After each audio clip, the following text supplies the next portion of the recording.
क्या नाम है आपका? सर मेरा नाम लालता प्रसाद अहरवार है। सर, जैसे कि आपके बारे में चर्चाएं हो रही हैं कि आप पार्षद चुनावी मैदान में आ रहे हैं, तो आप किस वार्ड से चुनाव की तैयारियां करने जा रहे हैं? सर मैं वार्ड नंबर 24 सिमरा भगवंतपुरा श्रीनगर सिंगर्रा करवाजी से चुनाव लड़ रहा हूँ, निर्दलीय। और ऐसा क्या कारण है कि आज आपको पार्षद चुनावी मैदान में आना पड़ा? मैंने जनता की सेवा करने का मन बनाया, तो इसीलिए मैं पार्षदी का चुनाव लड़ रहा हूँ। मेरी जनता मुझे चुनाव लड़ा रही है, पूरा वार्ड मेरे को चुनाव लड़ा रहा है, इसलिए मैं जनता की सेवा करने का बहुत इच्छुक रहता हूँ। मैं सेवा करने के लिए चुनाव लड़ रहा हूँ जी। अभी आपके वार्ड में वर्तमान में मूलभूत समस्याएं क्या बनी हुई हैं? हमारे वार्ड में सर, जैसा कि हमारे वार्ड में श्रीनगर लगता है, श्रीनगर से स्टार्टिंग वहीं से बताता हूँ मैं आपको। वहाँ पर देखिए पानी की समस्या है, शमशान घाट नहीं है, रोड नालियाँ चौक पड़ी हुई हैं, जिससे कि गंदगी फैली हुई है रोडों पे। तो उन सारी समस्याओं का निदान करने के लिए मैं चुनाव लड़ रहा हूँ। अगर जनता ने मुझे आशीर्वाद दिया तो मैं ये सारी समस्याओं का निदान करूँ। जैसे कि और भी गाँव हैं, सिमरा में भी यही समस्या है, और सिंगर्रा में भी यही समस्या है कि नालियाँ चौक पड़ी हैं, गंदगी फैली हुई है, लाइट की सुविधा नहीं है, पानी की समस्या है, जैसे स्वास्थ्य शिक्षा भी नहीं है कहीं कहीं। तो उसके लिए मैं सरकार में जाकर के उनसे सरकार से अपील करूंगा, सरकार से मैं लड़ूंगा कि मेरे वार्ड को इतना कुछ दीजिए। जैसे कि मैंने अपने भ्रमण किया है वार्ड में, देखा कि कहीं कोई सुविधाएं अभी फिलहाल में नहीं है वार्ड के अंदर। क्योंकि मैं पूर्व में एक साल से पार्षद रहा, उपचुनाव जीता था मैं, तो एक साल के लिए मुझे जनता ने अपना प्यार स्नेह दे करके मुझे एक साल के लिए पार्षद बनाया था।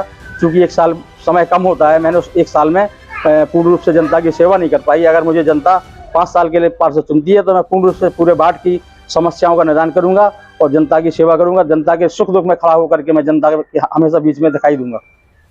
माता जी, जैसे कि आपने बताया कि आपके बारे में जो मूलभूत समस्याएं आपने बताई हैं जी, तो जो आपके वर्तमान में पार्षद जी थे, तो क्या उन्होंने कभी इस ओर ध्यान नहीं दिया? नहीं, पार्षद जी ने बहुत ध्यान दिया, उन्होंने भी काफी काम करवाया है, और वो भी उनका अच्छा कार्यकाल रहा। कुल मिला के अच्छा काम कराया उन्होंने, काफी उन्होंने भी काम कराए हैं जी, जिससे कि हमारा वार्ड क्षेत्रफल में और काफी बड़ा हुआ है।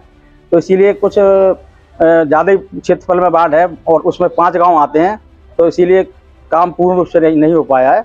इसलिए मैं अपने जनता के लिए उतरा हूँ मैदान में। चुनाव लड़ा रही है मुझे मेरी जनता। अगर मैं 5 साल के लिए बनता हूँ पार्षद, तो बाकी की जो समस्या है मैं उसका निदान करने का पूरा ध्यान करूँगा और काम करूँगा। अगर वार्ड की जनता आपको आशीर्वाद देती है तो सबसे पहला कदम क्या होगा आपका विकास की ओर? वार्ड की जनता मुझे आशीर्वाद देती है, और सबसे पहले मैं शिक्षा पे जोर दूंगा। स्वास्थ्य की सेवाएँ जो नहीं है हमारे वार्ड में, जैसे कि स्वास्थ्य केंद्र होना चाहिए, नहीं है, और बाकी की जो गंदगियाँ पड़ी रहती हैं, वार्ड की नालियाँ चौक रहती हैं, इन सभी चीज़ों का मैं विशेष ध्यान करूँगा। और सर्वप्रथम पानी की सबसे पहले समस्या है, मूलभूत जो पानी की जो सुविधा नहीं है पूरे वार्ड में, उस पर विशेष तौर पर मैं ध्यान करके सरकार से कहूँगा कि पानी की सुविधा इस वार्ड में आवश्यक होनी चाहिए, और उसकी जनता को जरूरत भी है।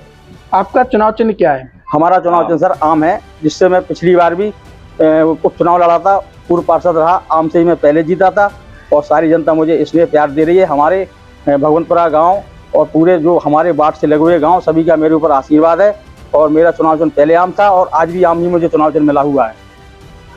चैनल के माध्यम से आप अपने वार्ड की जनता को क्या संदेश देना चाहें, क्या कहना चाहेंगे अपने समस्त वार्डवासियों से? मैं चैनल के सबसे पहले तो मैं आपका शुक्रिया अदा करूँगा, आपको धन्यवाद दूंगा कि आपने मुझे इतनी बात करने का मुझे मौका दिया है। सर्वप्रथम मैं मीडिया के लोगों से आप सभी का स्वागत सम्मान करता हूं तहे दिल से, और हमारे वार्डवासी आपका पूरा स्वागत सम्मान करते हैं। और मैं कहना चाहूँगा कि अगर मुझे जनता आशीर्वाद देगी तो मैं उनका बहुत बड़ा आभारी रहूँगा जनता का। धन्यवाद सर।